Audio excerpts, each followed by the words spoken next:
Hello, everyone. First, I want to say thank you to everyone who's been watching the videos. I consider these an investment for you and for myself in regards to learning and understanding the tools that are important to becoming a better version of yourself. So today we're talking about coaching tools.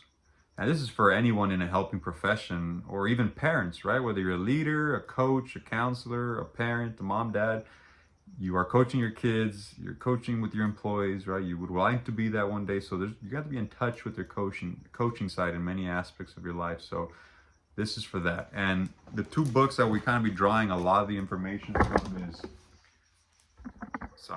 Doug Lippman and Thinking Big, The Magic of Thinking Big by David Schwartz. So these are the two books that we'll be getting a lot of this information from. So let's start off with number one. So number one is listening. And David Schwartz in The Magic of Big Thinking says, big people monopolize the listening, small people monopolize the talking. I remember when I first read that, I was like, oh, it hit me right here. And I think we all tend to do that, right? We all tend to kind of monopolize the talking. And it comes from a good place, right? When it comes to our children or people that are our siblings, we're trying to teach them something, we tend to do a lot of the talking. We want them to understand what we've learned because we're older and we're the parents or whatever that is. So it comes from a good place, but if your interest is to help, then you got to do most of the listening and less talking. Right? So that's a big one. I think that's a big reality for us to it's going to be something that challenges us to make that switch where you got to do more open-ended questions. You got to Stephen Covey's 7 Habits of Highly Effective People. What was one of the habits? Seek to understand before you can be understood. Same concept here, whether it's your employees or your children, you got to seek to understand them first, and then they may understand you, and only after, right? So we got to seek to understand first, and we can only do that by listening. So number one, and then Doug Lippman, also in the Storytelling Coach, says that listening is your single most important tool in a helping relationship. So again, in these helping relationships, listening is your single most important tool.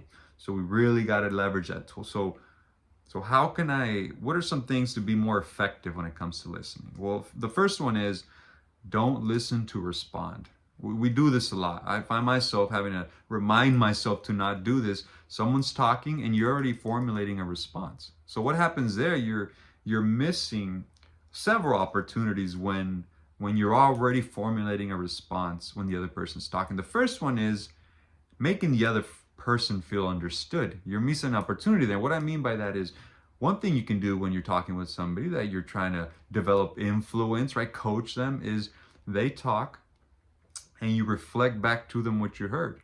Okay, so what I hear you saying is that the team is behaving a little different from how they were behaving with you a month ago, and you feel it's due to this, and right. So you repeat back, and that gives them the opportunity to say, yes, that's what I'm saying, or yes, but also this, or not that.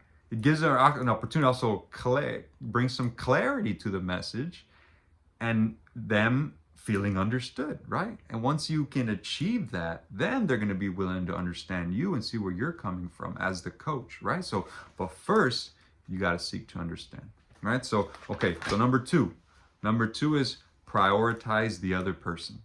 So once again, emphasizing on putting the other person first.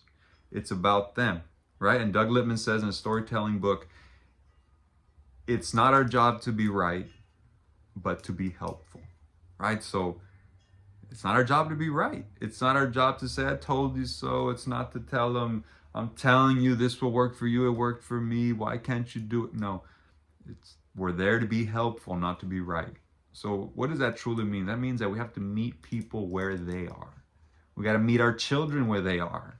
Our different children are in different places. Our siblings, our mom, dad, whoever is in any given moment that we're trying to help someone, our employees, they're all in different areas in their lives, and we have to meet them where they are.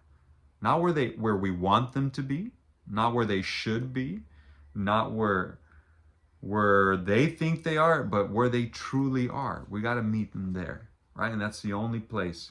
Not where we are, right? Again, not making the other person feel like less because they're not at your level. No. Got to meet them where they are. Right? So that's very important. Okay, so we'll go to the last one here. And this is kind of like a bundle of qualities that you want to express, but you want to be supportive, you got to be cooperative, and you got to leverage praise. So praise, Doug Littman says, is an underused tool of awesome power. So praise, what happens with praise? We tend to have, once again, comes from a good place, we tend to have these high expectations for our children. We tend to have high expectations of ourselves, of the teams around you. I have high expectations of my team, of course I do. But in those high expectations, we can't lose the importance of praising the work that is being done, praising the efforts that are being done, right? The effort of one might not be the equivalent of the effort of another, even though the action was exactly the same, right? For one person, this might be way out of their comfort zone, what they achieved, the progress they made. And for this person, they're a guy who gets it quick. They've been around for 6 months. They're learning fast. That's what they do. He's quick, he's young, whatever it is, and the other person might be new to computers, right? So people are in different places, but you got to meet them where they are. You got to give them praise, even if they're not making the kind of progress someone else is making, right? So you got to take that time to praise the good things, right? And this is not the type of praise like everyone gets a trophy type praise. No, I'm talking about like genuine praise, which means what? You as a leader have to go around and catch people doing the things right. Catch people doing things right, so that you have things to praise them about, right? It's going to take an effort from your part. You're going to invest in understanding your employees. If you don't know your team, you don't spend time with your kids, you don't know them, it's hard to praise them when you don't really know them, right? So this takes a time of understanding your people, understanding your family members, so that you can give the adequate praise, right? So the other one is support and cooperation, right? Support and cooperation is just more tools that are gonna portray this genuine interest in helping others. Because if you're in a helping profession, if you want to be a good parent, you got to be genuinely interested in helping them, right? Because that feeling of genuineness will portray itself. It'll show itself, right? Your actions, how you approach the situations, your genuineness will portray itself, and it'll have a better effect, right? This person is interested in helping me, right? They're genuinely, I know they're genuinely interested in helping me. They've shown through their actions. And they're gonna feel understood, and they're gonna be willing to understand you and learn from you, right? So some coaching tools there. I hope you found some value in these. Thanks again. It's an investment of time, right? These are quick, but they're investments, right? Look at it as that. It's an investment of my time. From the many things we spend on our phones, right? Low value, no value. I hope that this is one of those high value things that you're investing in yourself, right? So thanks a lot once again for sharing these 8 minutes with me. Thank you.